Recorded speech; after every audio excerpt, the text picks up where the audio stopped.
All right, we'll open up the panel and start with Scott. Scott, you can go ahead and ask your question. Hi, Brandon. Scott, Morgan Ross, South Florida Tribune. I saw you when you were in Miami when you were first starting out. Good to see you again from Deerfield Beach. So tell me a little bit, Brandon, about your journey from Deerfield Beach High School to the Lions, where you were an undrafted free agent, to where you're at now. I mean, geez, oh, Pete, you can't take a better journey, let alone be reunited with the quarterback in Detroit.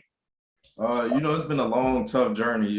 Started out, at obviously Deerfield Beach High School. That was, my dad, he played ball there. My cousins played ball.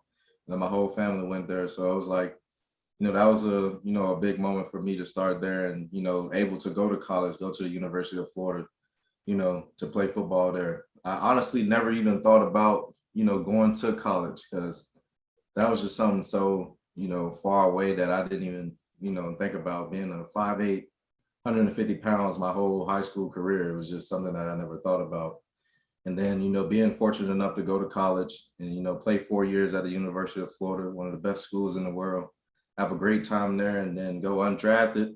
Wanted to be drafted, but, I was just happy to, have an opportunity to make it to the NFL and go to Detroit with Matthew Stafford, be able to play as a rookie, in the NFL, go for 100 yards. My first start with Matthew Stafford was that was one of the moments I'll never forget in Lambeau Stadium, playing with him.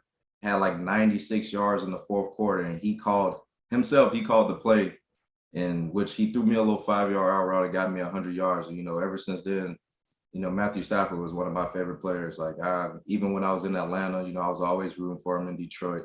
Being able to come out here, being in the LA Rams with him, it's kind of, it's surreal to me. And being able to hear him, give me a shout out, in that Minnesota game in the huddle, that was one of the biggest moments for me of my career so far, to have a player like Matthew Stafford, to give you, an acknowledgement like that. That was something that was big for me. And it's, just been a crazy process, and I'm just trying to enjoy it all.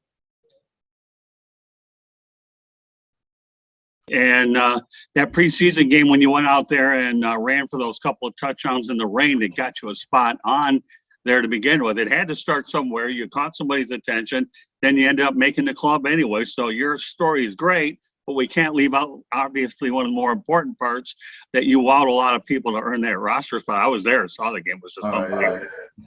No, it was just, being in Tampa, I was in Detroit for a while at that time, and it was I was homesick. Being a rookie, being in the NFL, it was kind of want to go back home, but you want to make a team. And being able to play in Florida at that time, my whole family was there, their first game to watch me in the NFL. And, just having the guys in Detroit rooting me on, being able to go out there and play in my home state, that was a big game for me. My dad, my grandma, everybody got to see me, score my first punt return in the NFL. I mean, it didn't count because it's preseason, but that was just a big moment for me, and that helped me make the team in Detroit, which I'm very grateful for.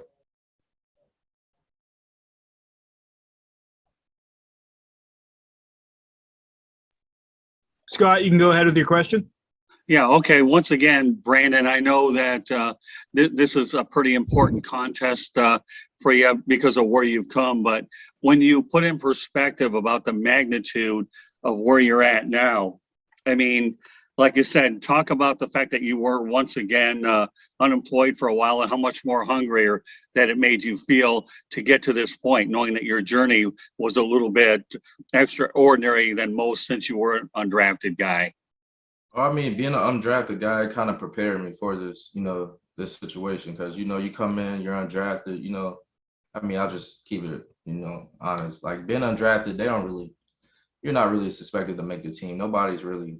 You're just basically another body there. And it's okay, if he's playing good, whatever, we'll give him a shot. And it's it kind of prepared me, being able to go through that my rookie year, being undrafted, being a 5'8" guy, small guy in the league, there's really not too many spots for a 5'8" guy. So it's just, keeping your head down, grinding it out, just trying to find a way. And, that's what, that sitting home for that month, I had time to just really sit back and just think about, if I really want to play football, if I get another shot, what you got to do, just, give it your all, and whatever happens, happens. And, that's really all I came to LA, just trying to do whatever, the scout team, special teams.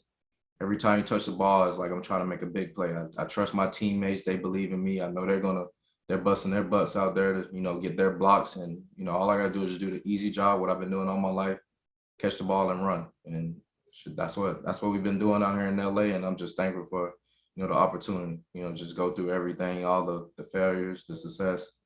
I'm just thankful for it all because it's, it made me a better person and made me a better player. Yeah, Brandon, one thing I forgot to ask you before is obviously you're not alone out here with former Lions. You have Matthew Stafford, A'Shaun Robinson.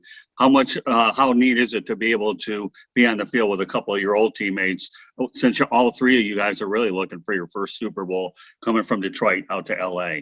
Thank you. Oh yeah, it's a crazy feeling just to see how everything works out in the NFL. You go from a team like Detroit that, I don't know, haven't been to the playoffs since I was born. And then to come, see those guys over here in LA, they were great players in Detroit and they just came over here to help a great team.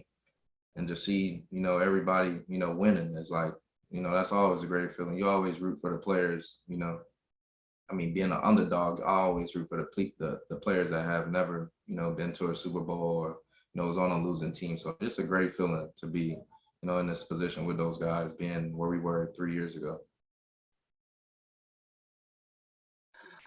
Brandon, I was listening to a lot of the other reporters. Do you ever get many reps with the wide receivers at all? And Coach Yarber, because Coach Yarber to me is quite an individual, the way his energy rubs off on his players. And, I didn't know if you ever got any wide receiver reps or what you've learned from Coach Yarber. Thank you. I learned every day. You got three great receivers. You got Van, when I got here, it was Robert Woods here. That's, I wish I could, see him more, but, it sucks that he had the injury that he had. But, just watching the guys, that's in from the Cooper Kupp, Van Jefferson, Odell, it's like those, I just take mental reps, just watch them. I sit in the meetings. Yarbs, he's a great coach. We go over film, he give you ways, to get open. And those are my reps. And I try to take mental reps by watching those guys. And then when I go on scout team, go against Jalen Ramsey and Darius Williams, it's like, those are my reps in practice for me, because it's like, I'm a punt returner. So, I'll wait my day. Whenever my day comes, I'll be ready to play on offense. But, my reps are just the minimum reps I get from, listening to yards in practice or listening to them in meetings, coaching the guys. And, those are my reps that I've been getting. And I'm thankful to have those reps because I've learned a lot since I've been here.